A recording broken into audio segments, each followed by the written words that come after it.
So mga dads, good morning ulit.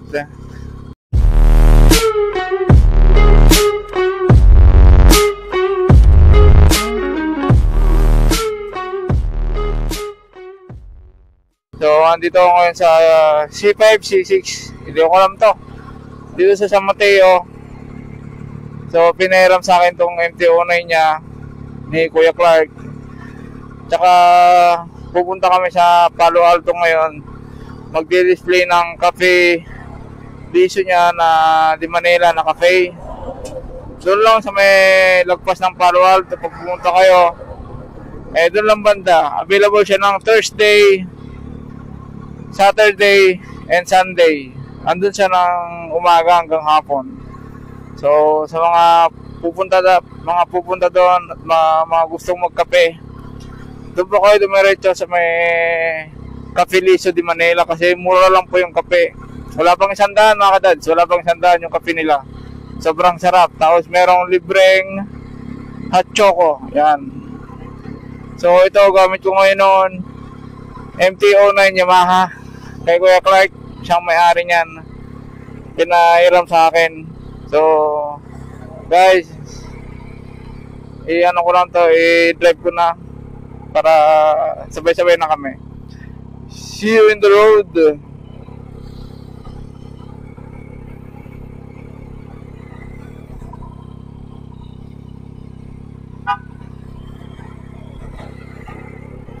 Yun, no na si Kuya Clark.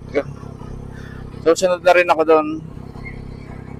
So sabi ko sa kanya, sabi niya sa akin, binabahan niya daw yung takbo na ito kasi sobrang bilis ng MT-09 na kadads. Hindi nyo lang na-try. Yan. MT-09 Yamaha. Yan. Sobrang bilis yan mga kadads. Yan.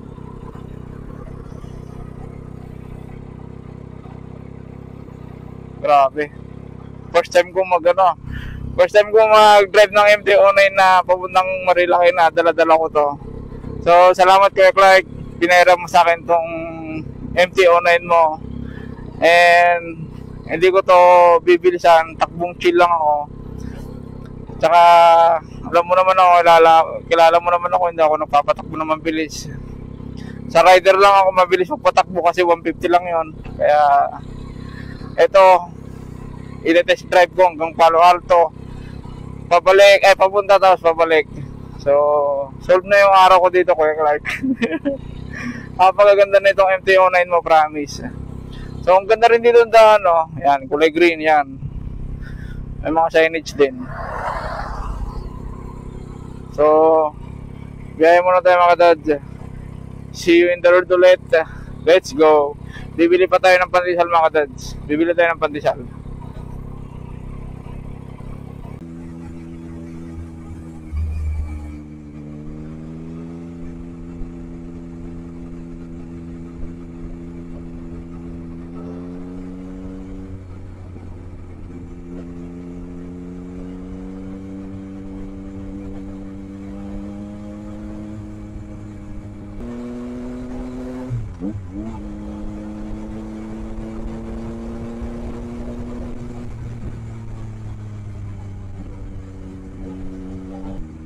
Medyo nainibago ako dito sa MT-09 ni Kuya Clark.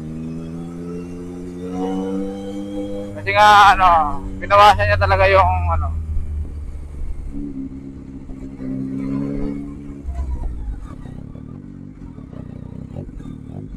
pinawasan na talaga niya yung takbo na ito. Kasi hindi siya ganito nung nung tinest drive ko nung nakaraan Okay na to Kuya Clark. I'll save dito, I'll save. So kadads, kita-kita na lang tayo sa pagbili ng pandesal. Napakasarap. So nagantay ako ng almost 15 minutes para lang mapainit yung motor ni Kuya Clark. So ganun pala mas malala kasi yung R6 Yung R6 kasi almost 30 minutes kami nag-antay nun Kasi pinainit yung Pininit yung makina. Eh, minsan hindi ko din alam yung ibang motor. Ang R6 kasi first time ko maka-test drive nun eh. Kaya sabi ko antayin natin 1 minute yung makina, sabi ng pinsan ko. Hindi ko alam kung ilan yung limit nun. Kasi basta matagal yun, almost 30 minutes yun eh. Meron kang aabutin eh. So kita-kita sa mamaya mga dads. Medyo okay naman yung daan ngayon. Pero baka malupot na naman aking camera.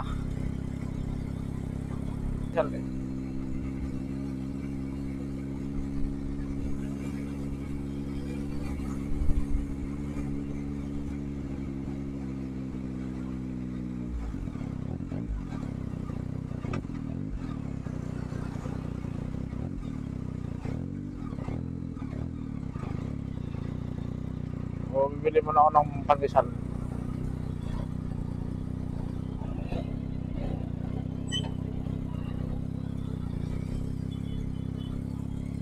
Ikot ako.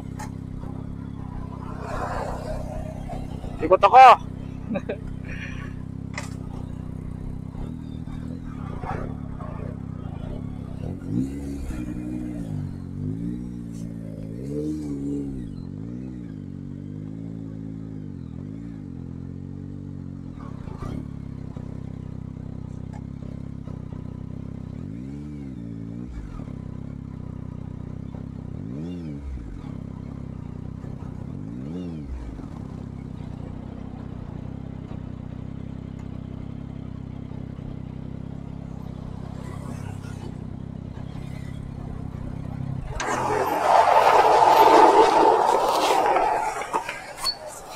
Yan o, pandesal o.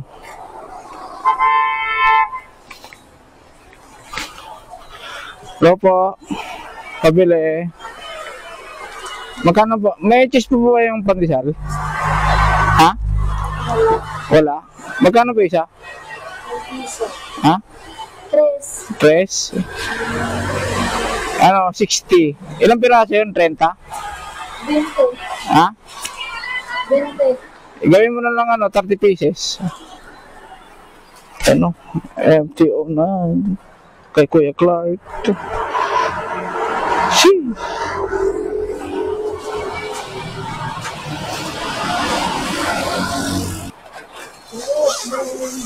Ito.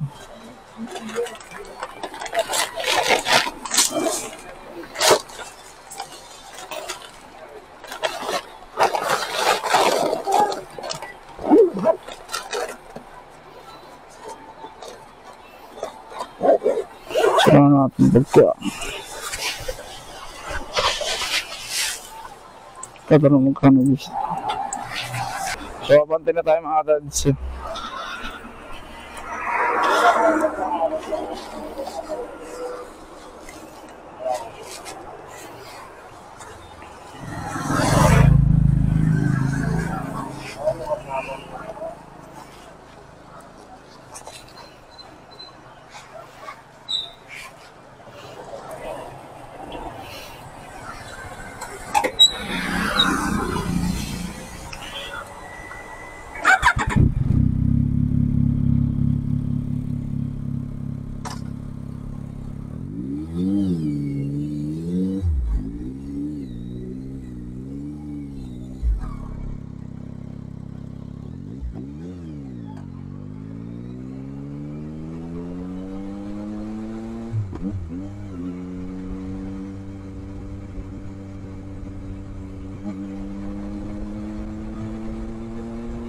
Ganda na dito. Complete the words I say. You told me the one you're with can't make you feel this way. If the shoe fits, wear it. If there's no comparing, this is true love, I swear. And we need to make a choice right now.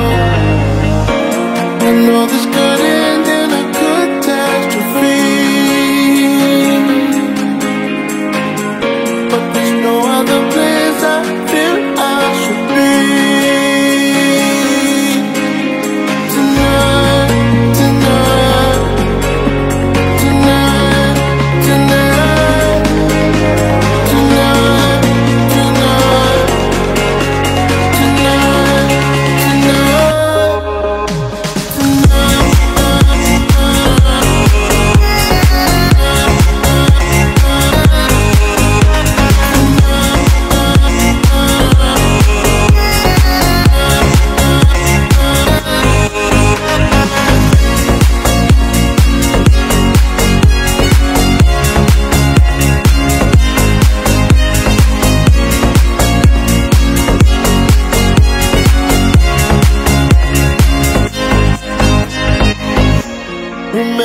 said with faith we try to let this pass.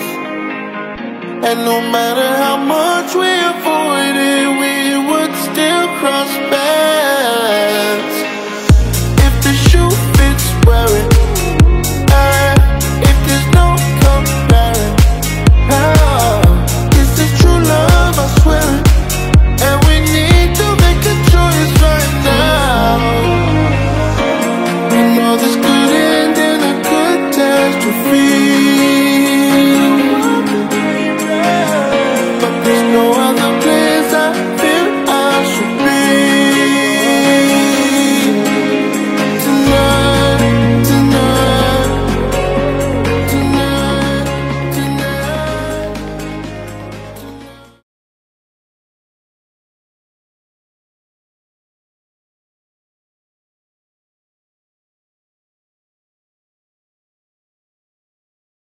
Makakalala talaga. Hirap lang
Clark, sabi pesto.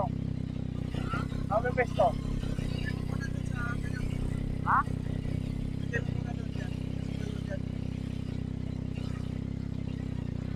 Doon mo na? May tatanong ako mamaya ha. May tatanong ako mamaya ha.